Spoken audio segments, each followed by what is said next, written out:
selamat pagi. Stop. Semuanya, selamat pagi. Perkenalkan, saya Kronika Syahan dari kelas 9A. Pada kesempatan kali ini, saya akan membawakan suatu monolog. Monolog itu dimana percakapan seorang diri yang artinya ngomong sendiri, balas sendiri. Pada kesempatan kali ini, saya akan membawakan monolog berjudul Belada Sumara. Sekali lagi judulnya Belada.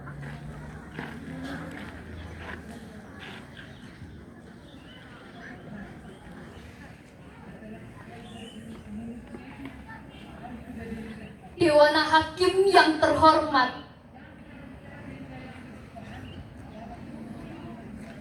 Dewan Hakim yang terhormat, Dewan Hakim yang terhormat,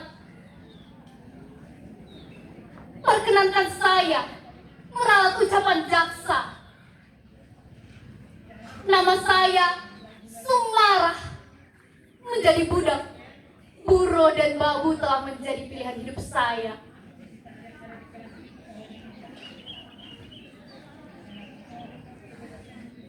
Bertahun-tahun saya tutup mulut saya lipat lidah saya agar tidak bicara, karena bicara adalah bencana bagi perut saya, perut Simbo, dan bencana pula bagi para majikan.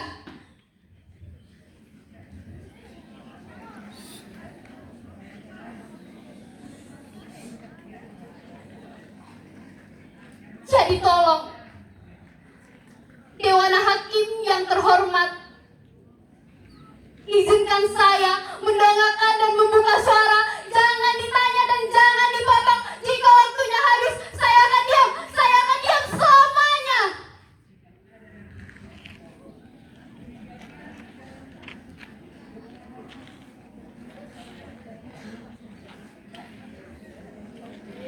Sejak kecil, saya tak berani mendongakkan wajah. Apalagi di Karangsari, tempat desa saya dilahirkan.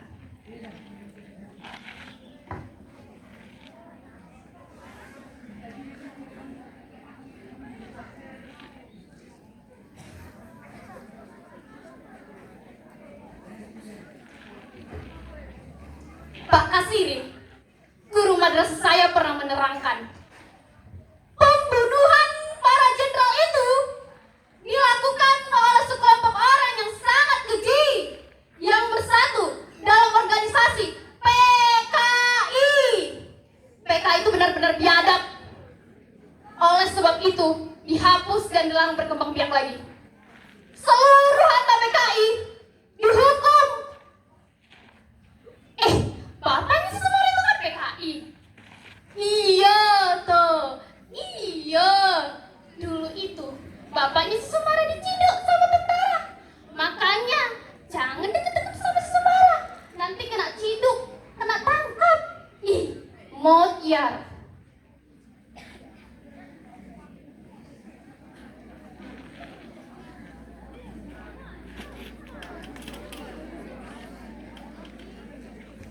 Kata siapa bapak saya PKI?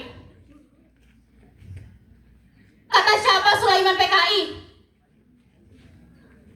Bapak saya bukan PKI. Bapak saya bukan PKI.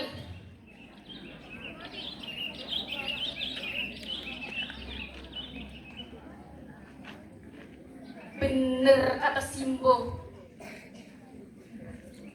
Seharusnya Bapak nggak usah landes kelapa, nggak usah jadi super andong, nggak usah antar gula ke Denwasto. Lihat akibatnya.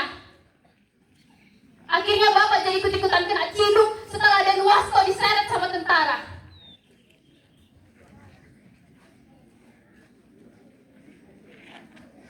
Pak Hakim, kalau memang benar Bapak saya bersalah, apa lantas iya saya Simba dan Simbo harus menanggung dosa itu selamanya?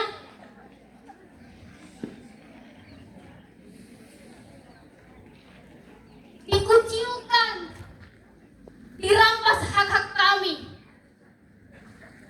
selalu terjebak dalam dalam negeri sendiri.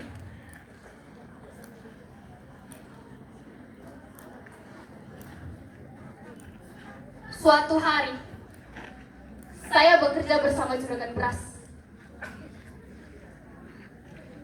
Ia bernama Bu Jurwati. Dan dari bekerja bersama juragan beras itu, saya berkenalan dengan seorang lelaki. Ia bernama Mas Edi. Dia seorang tentara. Cinta saya semakin bersemi, mana saya kala tahu ia juga menaruh perasaan kepada saya.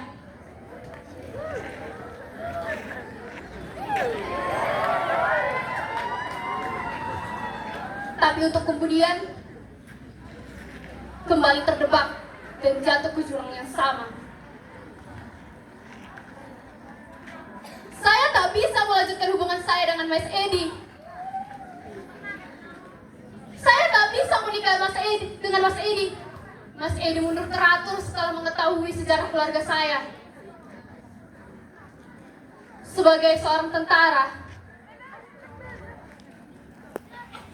hukum jada hukumnya kalau menikah memiliki istri seperti saya. Rasanya saya ingin lari di mana bayangan Bapak tidak lagi mengikuti hidup saya.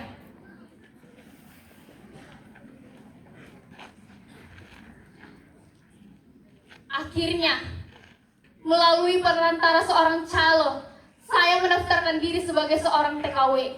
Segala syarat saya penuhi, mulai dari biaya kelurahan, deploneker atau emigrasi biro tenaga kerja, dan segala pengalamannya yang ternyata semuanya sangat panjang sekali.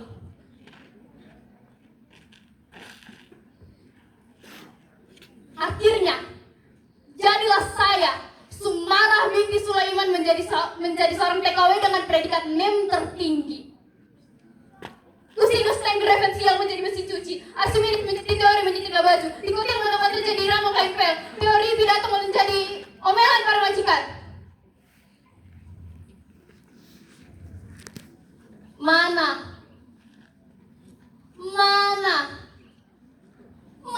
cerita Pak Kasirin tentang bangsa Indonesia yang dahulu, kekeluargaan, gotong royong? Mana?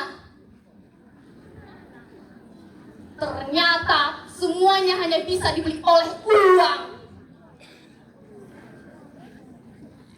Segalanya hanya bisa dibeli oleh uang.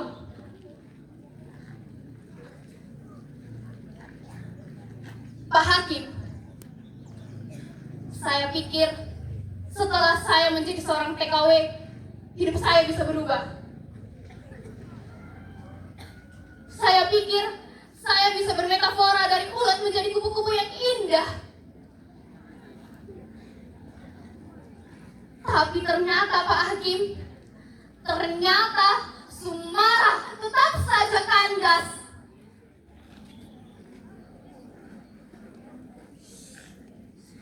Di balik juga milik majikan saya, di balik cadar-cadar hitam milik majikan saya disiksa, gaji saya setahun hilang, dan saya Pak Hakim, saya diperkosa.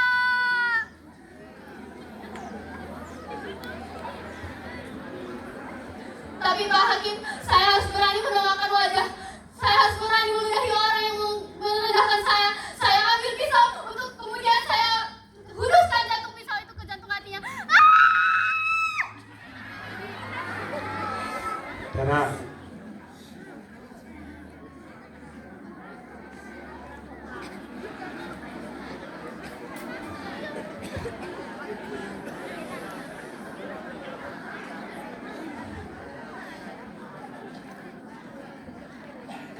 Pak Hakim, inilah saya, Sumarah. Saya siap mati.